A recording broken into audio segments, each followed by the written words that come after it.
Good afternoon, everybody. Thank you for coming. I will update you first on some of the numbers around COVID-19 here in Oregon. We continue to have 14 cases. One of those has been confirmed by the CDC, and my thoughts go out to those individuals and their families and communities as they recover.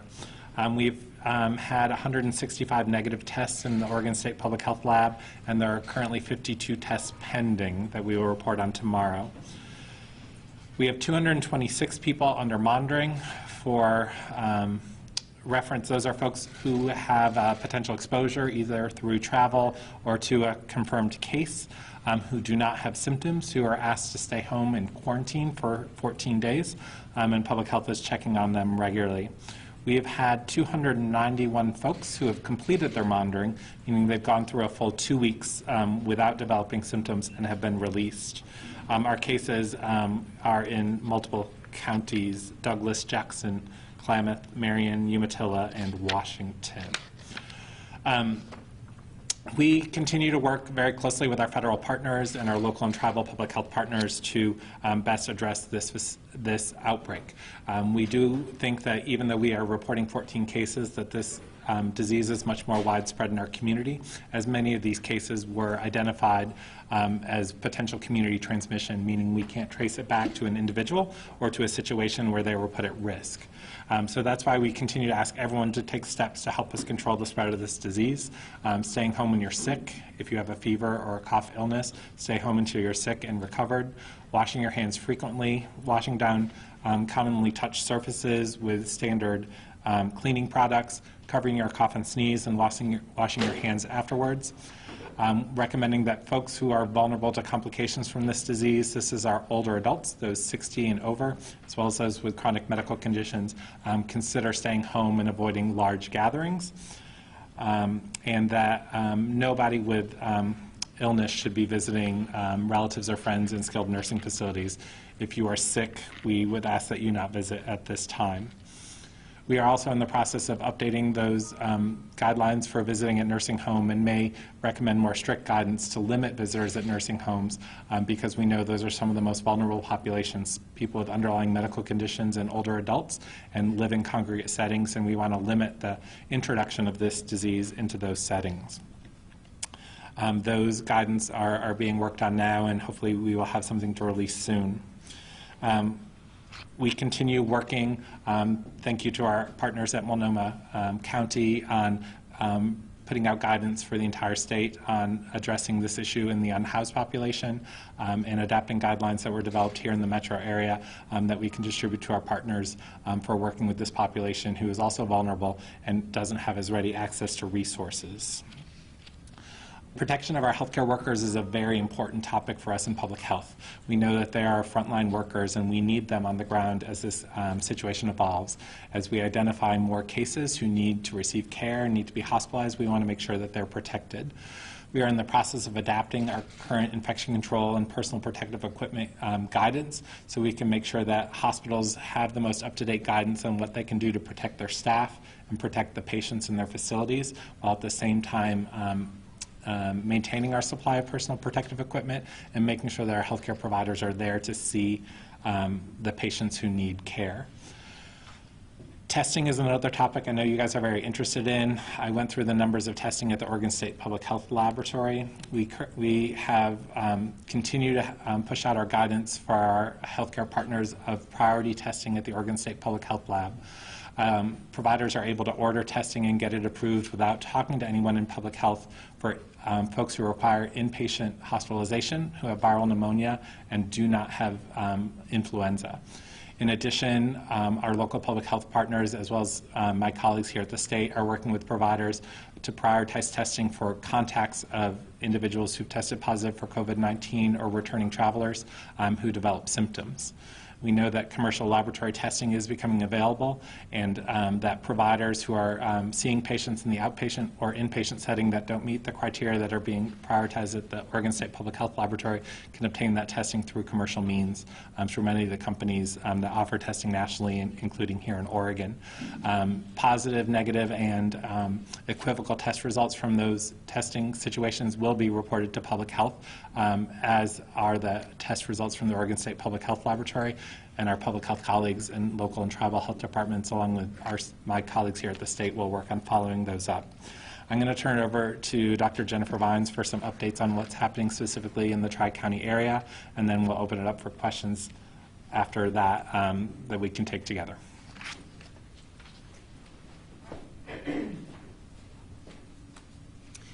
Good afternoon, everyone. I'm Dr. Jennifer Vines. I'm the Multnomah County Health Officer, and I'm the lead health officer for the Portland Metro counties, which also include Washington and Clackamas counties. Thank you for coming to these scheduled briefings. This has really helped us balance our need to work on the response and the public's need for timely and accurate information. So I'll share with you a bit about what the counties are doing.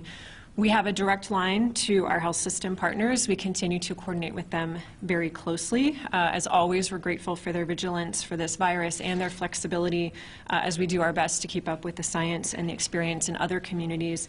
I can say that I am not hearing of particular system strains right now in terms of capacity or staff, but that's something that we're watching closely.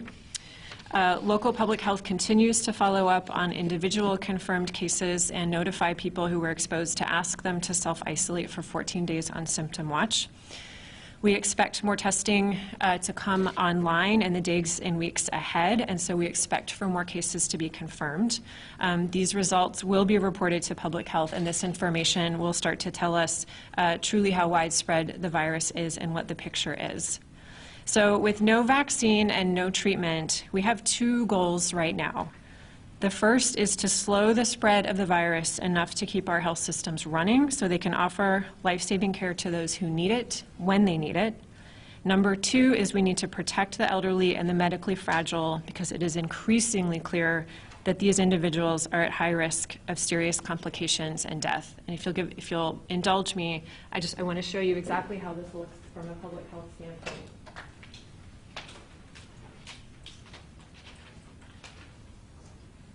So if we think about a pandemic, this is number of cases, and this is time going forward.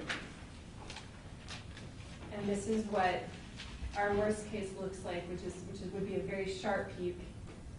And at the peak, these are all sick people, but all these people are potentially, in order to survive the virus, going to need ventilators, for example, or intensive care unit level care. What we're trying to do in public health is make this look more like this,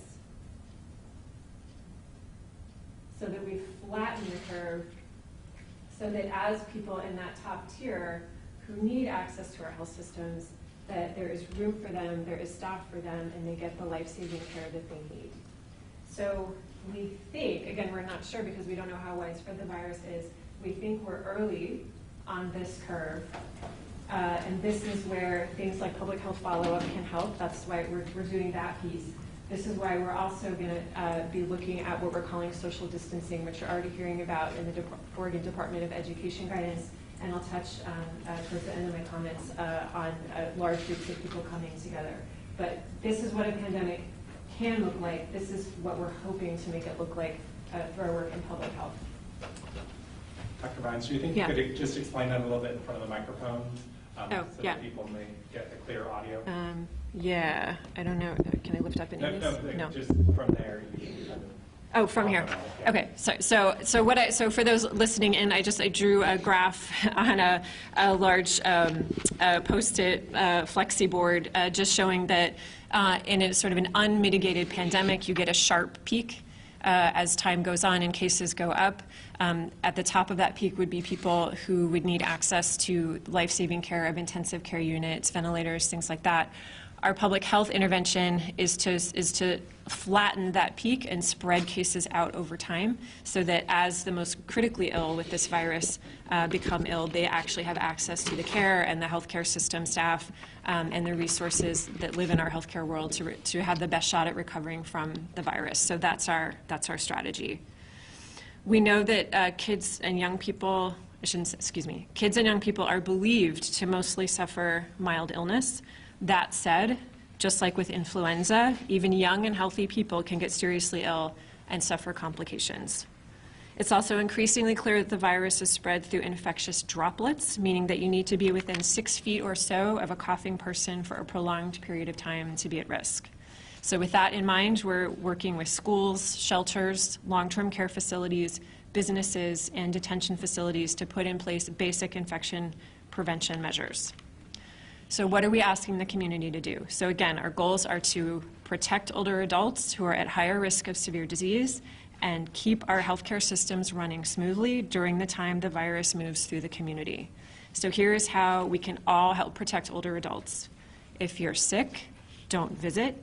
Check in by phone or message as substitutes for visits to see if they need anything. Help get the message out that for now, CDC is recommending that older adults avoid large gatherings. Here's how we can all protect our health systems. Stay home if you're sick and only seek urgent health care if you otherwise would. Anyone with mild illness who would not otherwise seek care does not need to be tested for COVID-19 at this time. There is no specific treatment, and our recommendation for now is to stay home until you are completely well without cough or fever for 24 hours. We know that people will still need care at clinics for cough illnesses, and we're urging clinics and patients to use telemedicine and phone appointments to the extent possible. If you need hands-on health care and you are coughing, expect to be asked to put on a mask immediately and limit the number of people with you to no more than 2 others who should be adults and they should be well. If you're sick and coming to seek health care, if you happen to have a mask at home, wear one to the site of your care. In general, for everyone, please get a flu shot. It will not protect you from COVID-19, but the flu is still circulating locally and may continue well into the spring. It's an excellent way of lowering your chances of having a cough illness and being able to continue to work and go to school. Everyone aged 6 months and older should have this year's seasonal flu vaccine, which recent CDC reports suggest is a fairly good match to circulating strains. I've heard directly from concerned parents and others about recommending school closure to prevent spread. As I said last Thursday, we do not take such recommendations lightly, and we now have clear guidance from the Oregon Department of Education and the Oregon Health Authority with the rationale that school closure may not be effective, may put older caretakers at risk, and could seriously disrupt healthcare functions related to a sudden drop in healthcare staffing for childcare reasons. I am also getting a lot of questions about large gatherings of people. So again, this is a rapidly changing situation. We are working on specific guidance around mass gatherings that we'd like to share after some input from partners and a better understanding of the implications for people's livelihoods. In general, we would emphasize what we know right now, which is that the CDC has urged older adults and those with underlying medical conditions to avoid crowds, and that anyone planning any kind of gathering should have a strong message about sick people not attending. They should have good hand washing available, and they should be prepared to politely ask someone to leave if they're obviously unwell. I think I will leave it there for now and open it up to questions.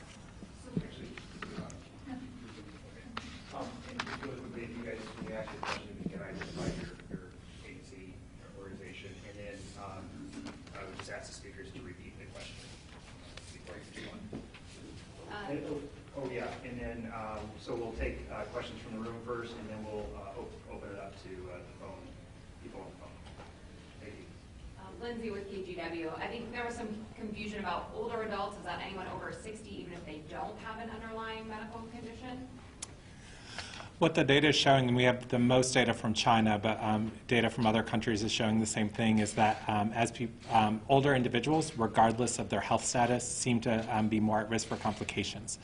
So the cutoff for older adults for the CDC recommendations are 60 or older, and then children or adults, regardless of their age, who have underlying conditions such as respiratory illness, cardiac disease, diabetes, hypertension, obesity, other immunosuppression, other items that would put them at higher risk would also be considered vulnerable. And can you confirm the number of people who are being monitored? Was it 126 or? We have 226 people currently under monitoring, with 291 who've completed their monitoring as of this morning. Brad Schmidt with the Oregon Union. How many tests do you still have remaining? I don't have the answer for how many tests we have on hand, but we anticipate receiving additional supplies in the next couple of days. Who can answer that question? That's a question that's been posed multiple times. Does the OHA not know how many tests it has remaining? The tests remaining depend on what's used in that day, how many are done at a specific time, so it's not a one-for-one that they're used. If we batch more tests, the tests go further. If we test smaller batches of tests at a time, they don't go as far, so we can try and get you that answer. Fedor with the Oregonian. So how long does the coronavirus stay on services in a way where someone can still get infected? The best evidence we have from that is really from other coronaviruses. It still seems to be in the range of several hours, so in the 1 to 3 hour range. Some coronaviruses have been reported to survive up to 9 hours. We haven't seen specific evidence of that with this coronavirus, but the good news is that routine cleansing of environmental surfaces does kill this virus, and that's why the recommendation also for routine hand washing and not touching your face is so important, because even if the virus is on a surface and you touch that surface, if you wash your hands before you touch your face, you're not going to become infected with that virus.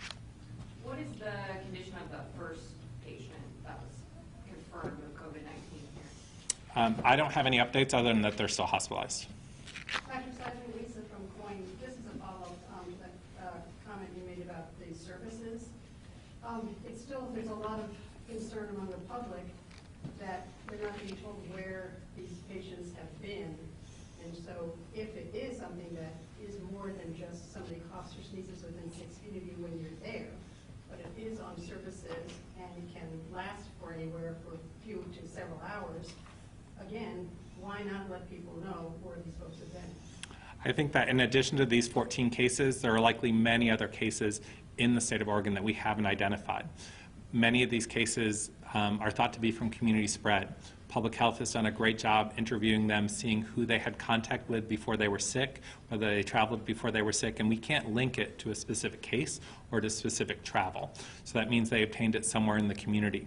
So even if we knew exactly where these 14 people went, there are many other people who've been out in the community, and that's why this virus doesn't spread in the air. So just being in an environment where it was there doesn't mean you're going to get sick. If you touch a surface that has the virus on it and touch your face soon thereafter without washing your hands, that's what puts you at risk. So that's why all individuals with good hand washing, covering their coughs, and not touching their face, that's something that all individuals can take to protect them.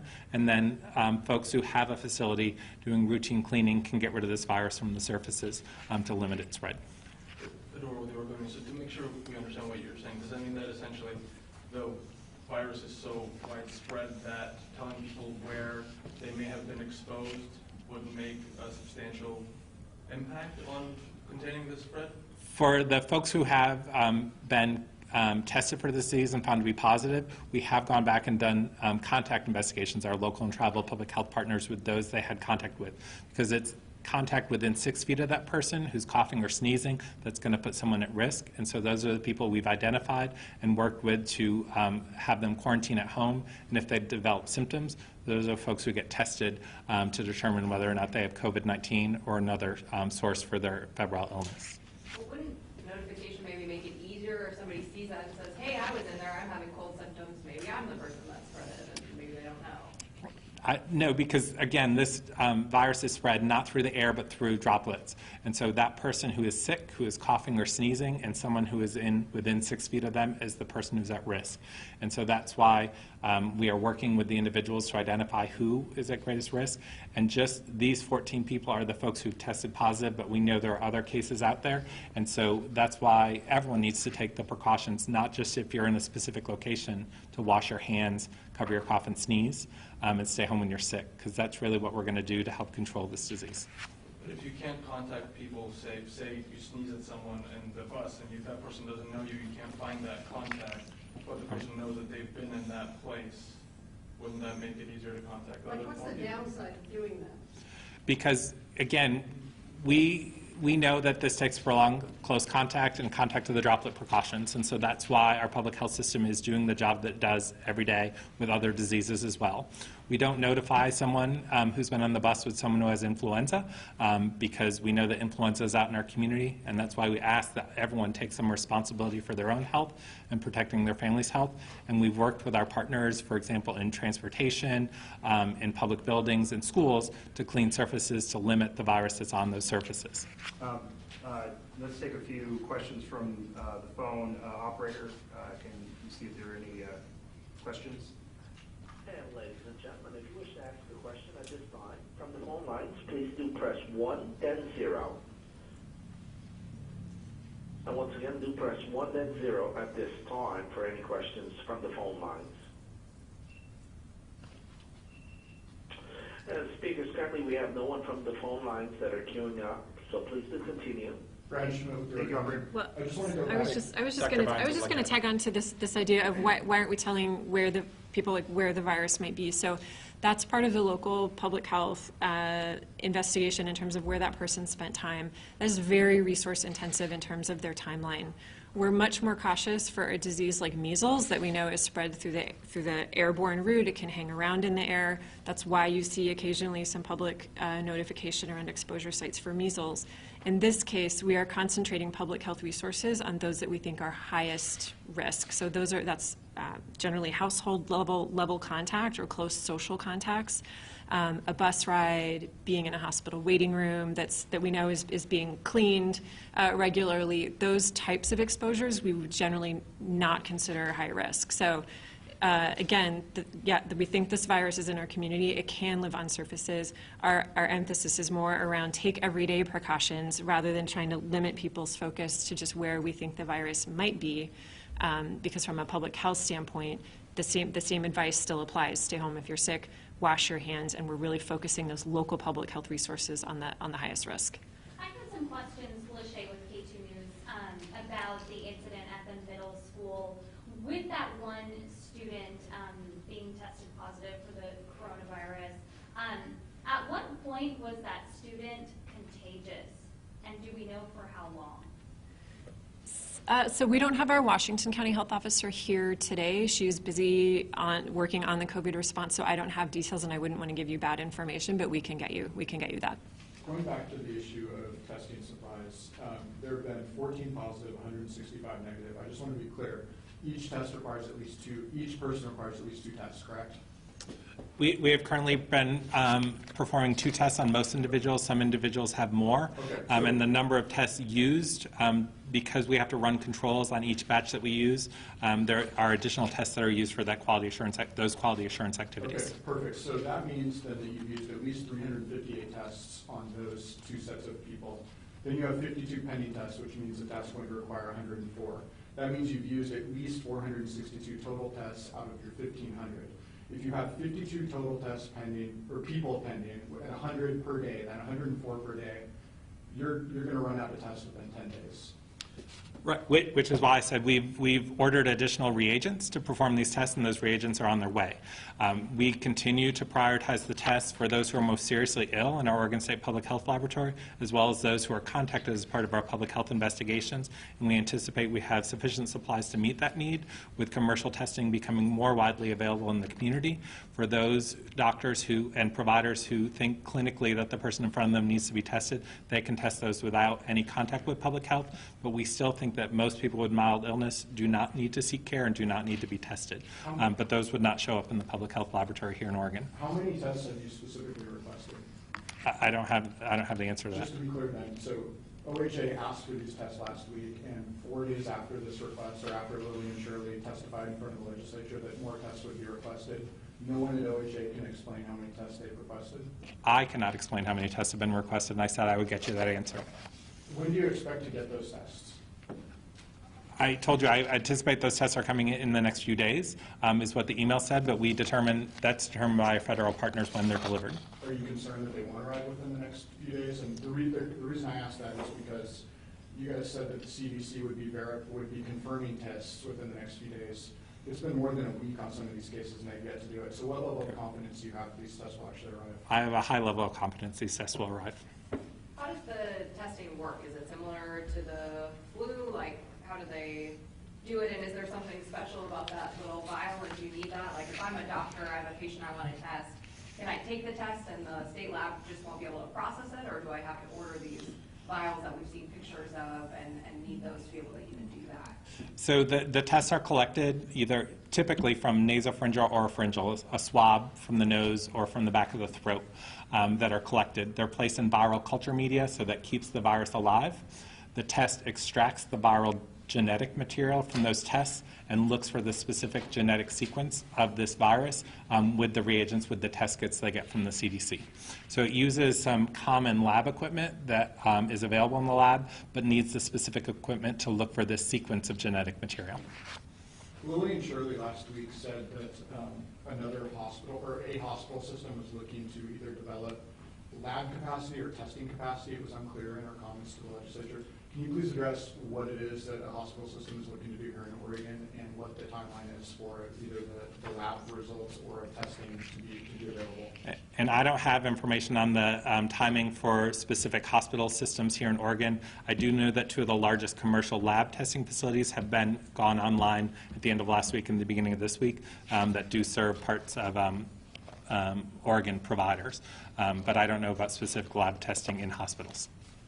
So, sorry, just to clarify. So if I'm a doctor, I have a patient I want to test, what would I have to do? Would I have to order the test from a private lab to be able to do that, or can they send it?